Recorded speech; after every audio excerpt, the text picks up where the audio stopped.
ठेकेदार मस्त है, राम नाम सत्य है, ठेकेदार मस्त है, राम नाम सत्य है, ठेकेदार मस्त है, राम राम सत्य है, ठेकेदार मस्त है, राम राम सत्य है, ठेकेदार मस्त है, ठेकेदार मस्त है, ठेकेदार मस्त है, राम मस्त है, ठेकेदार मस्त है, राम राम सत्य है, ठेकेदार मस्त है, राम राम मस्त सत्य है, ठेकेदार मस्त है, राम राम सत्य है, ठेकेदार मस्त है, राम राम सत्य है, ठेकेदार मस्त है, राम राम सत्य है, ठेकेदार मस्त है, राम नाम सत्य है, ठेकेदार मस्त है, राम नाम सत्य है, ठेकेदार मस्त है, राम नाम है, ठेकेदार मस्त है, राम नाम सत्य है, ठेकेदार मस्त है, राम नाम सत्य है, राम नाम सत्य है, ठेकेदार मस्त है, राम नाम सत्य है, अधिकारी मस्त है, राम नाम सत्य है, अधिकारी मस्त है, राम नाम पुलिस को आगे करता है, काम से करता है,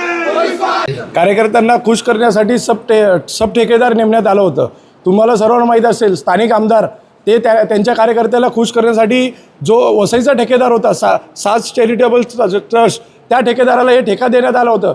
पूर्ण अटी शर्तीचा भंग करून नियमाचं उल्लंघन करून आणि त्या ठेकेदारावर दबाव टाकून आमदार साहेबांनी तो ठेका आपल्या कार्यकर्त्यांना खुश करण्यासाठी मिळवून दिला। यात सर्व आणि काल आमदार साहेब जे पीडित आहे त्यांच्या कुटुंबाच्या भेटीसाठी सहानुभूती मिळवण्यासाठी गेले होते। तुम्ही त्या संबंधित जे ठेकेदार आहे त्यांच्यावर काय कारवाई करणार हे जनतेला सांगितलं नाही किंवा पोलीस स्टेशनला तुम्ही कळवलं नाही। फक्त सहानुभूती मिळवण्यासाठी तुम्ही त्या कुटुंबाची भेट घेण्यासाठी तिथे गेले होते। यात राजकीय म्हणजे स्वतःचेच कार्यकर्त्याचा ठेका येतो।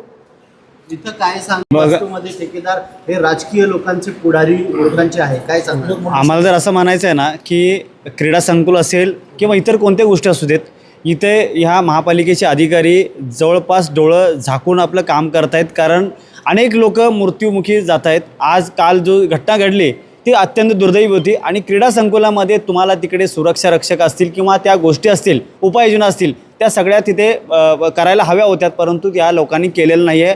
आणि राजकीय वरद असतं तर आहेच, तुम्हाला सगळ्यांना ज्ञात असेल की ते ठेका कुणाचा आहे आणि कुणाच्या आशीर्वादाने चाललेला आहे। परंतु जर या ठेकेदारावरती किंवा सब ठेकेदारावरती जर सदोष मनुष्यवधाचा गुन्हा दाखल झाला नाही तर ह्याच्यापेक्षाही उग्र आंदोलन तुम्हाला महाराष्ट्र नवनिर्माण संघ दिसेल।